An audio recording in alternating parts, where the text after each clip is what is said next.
Hello guys, my name is Sam and welcome back to the Central Network. Now, the last time I made a Star Wars The Old Republic video, I promised you guys I would give you my honest feedback and review on the new expansion, Legacy of the Sith.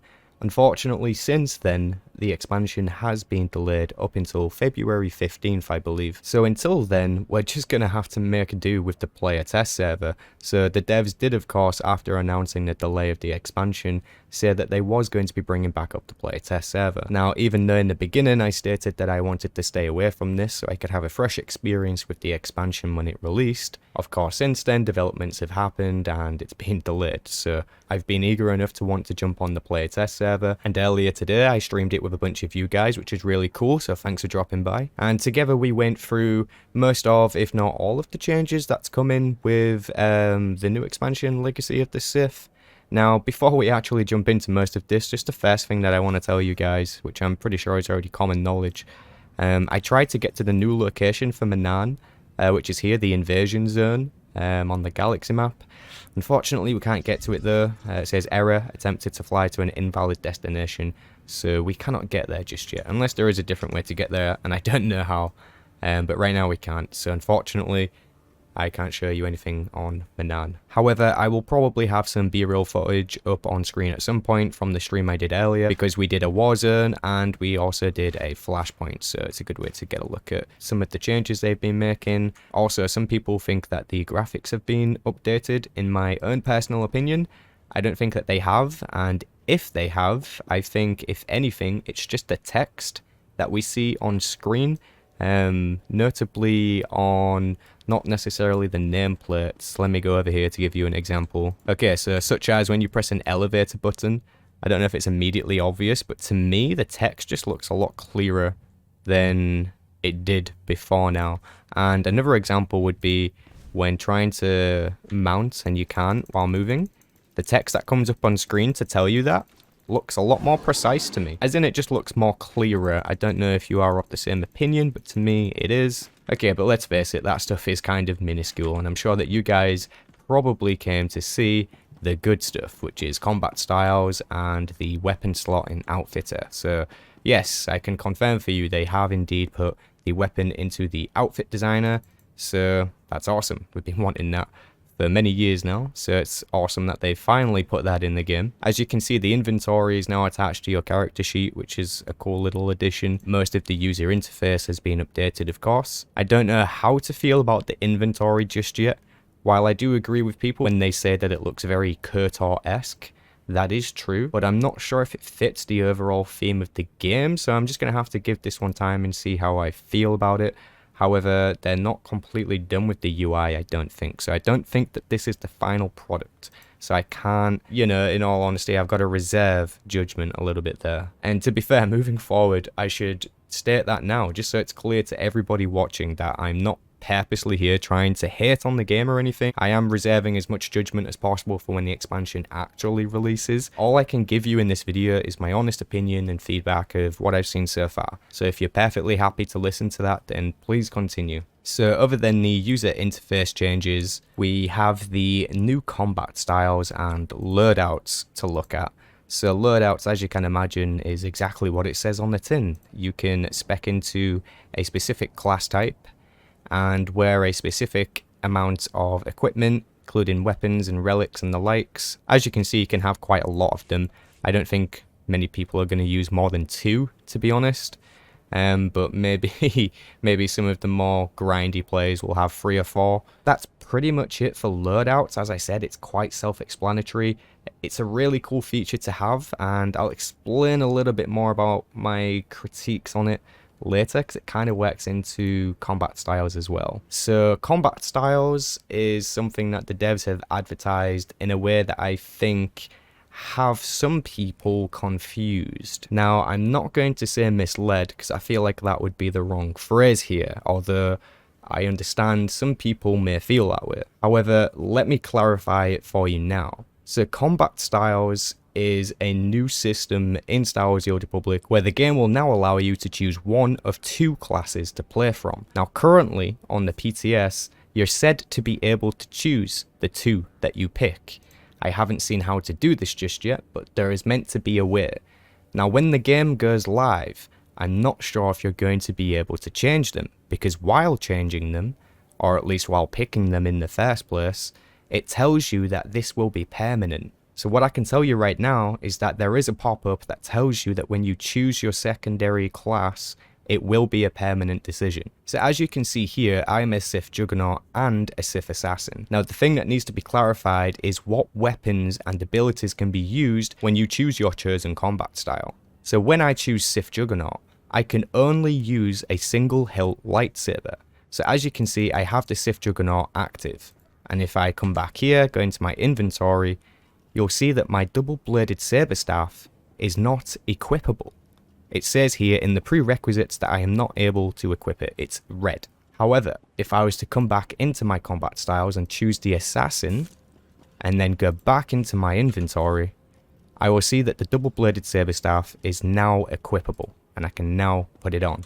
You may also have noticed that my single hilt lightsaber was automatically unequipped when I swapped to the Assassin, and that is because the Assassin is still needing to use a saber staff. So you can equip a single hilt just as you used to be able to do with an Assassin. Okay, so I just came to an operation training target so I can further illustrate my point. So once again, if you are using the Assassin discipline, but you are using a different weapon that is not the saber staff, the double-bladed lightsaber, then you will not have access to the abilities that you need to play your class.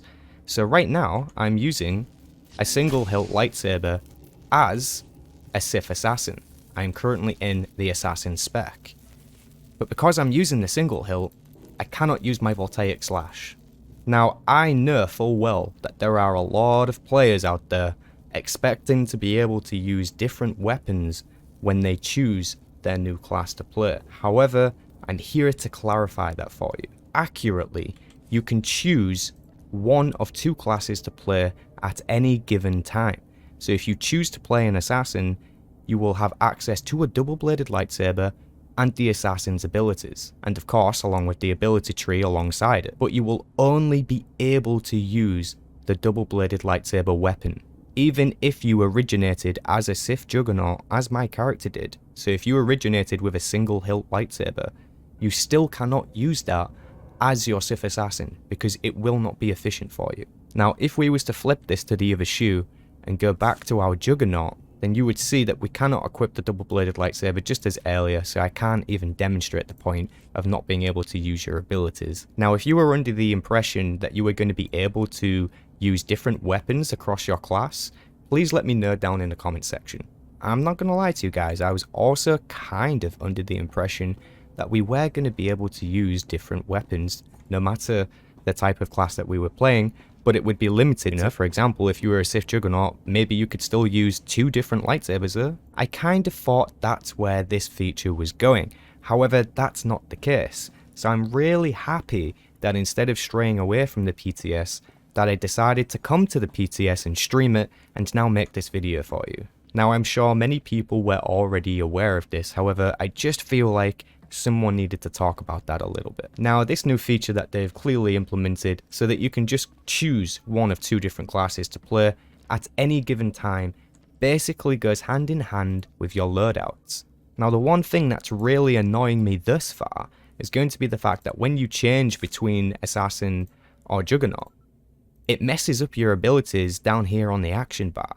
So no matter where you put them and how much time you spend there, if you swap over your class, it will mess them up again and you've got to rearrange it. So that's really annoying and that needs to be addressed, I think. Because while being able to swap through the loadouts and classes is really cool, having this happen to your ability bar is kind of stressful, especially if you've got a lot of abilities. Now this is a feature that could have been added to the game many years ago. In fact, I might even go as far as to call this not even really that much of a feature. I mean, yes, it is. Ultimately, obviously, it's a feature. But when you look at it at face value from my perspective, it feels a little bit redundant, or at least it makes other aspects of the game feel redundant. Allow me to elaborate. I personally have 30 plus different characters on the Darth Malgus server, but now that I can choose a different class on my main character, and the fact that I have different loadouts now, now really cuts down the need for me to play many of those other characters. So while the loadout feature here is really cool, along with the combat style feature,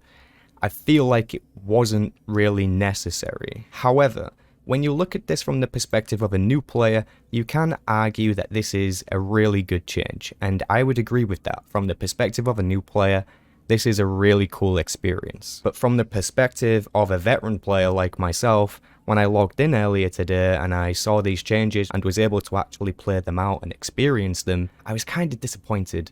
My reaction was just kind of like, is that it? Now again, I must stress, I am going to be reserving most of my criticism for when the expansion actually does release. This is still an unfinished product, so we have yet to see how it's going to look when it finally releases in February. But as it stands right now, the combat styles feature and the loadouts feature isn't really scoring very high on my go-to features on the new expansion. So now that I've talked about that, let's go on to some of the stuff that I did in the stream earlier. So as mentioned, my character was a Sith Juggernaut to begin with, and again, as you've seen, I chose the Sith Assassin as my secondary class here. So I decided to jump into a PvP warzone so I could just play out the Sith Assassin. I'm sorry for this to feel a little bit anticlimactic, but it just kind of felt like playing a Sith Assassin, and that was it. We also did the new flashpoint, which you should be seeing on screen now, Ruins of Null. I won't spoil anything for you. There is a character at the end which you're probably not going to want spoiled, so nothing will be shown or said in this video. I went through this flashpoint with one of my viewers and two randomers in the group finder. I think we maybe spent about 45 minutes up to an hour in there, but only because we were just sort of messing around and exploring a little bit along the way, and we also forgot to do something and had to backtrack a little bit. But overall, I think this new flashpoint they brought in was really fun. The theme of the planet is different, it's fresh, it looks really nice. There isn't many FPS drops, which is always a welcome bonus for any new content. There was a little bit of platforming to do and using some of the grapple hooks that we've seen before now, so that was cool to see. And I really don't want to spoil who the character was at the end, so I'm not going to mention anything else on the flashpoint. Other than that, it was enjoyable, and I guess that's all we really need to know. Okay, ladies and gentlemen, I think that's gonna probably do it for this video, because there isn't really much else to show you on Legacy of the Sith right now. Most of the cool stuff is actually happening on the live server with double XP and events popping off, so the wait continues for Legacy of the Sith. Thank you very much for watching this video, ladies and gentlemen. Be sure to leave your own review and feedback of your PTS experience so far down in the comment section below so the devs can see it and we can all discuss and have a very productive conversation about the things that we love. Thanks again for watching, folks, and I'll catch you in the next one.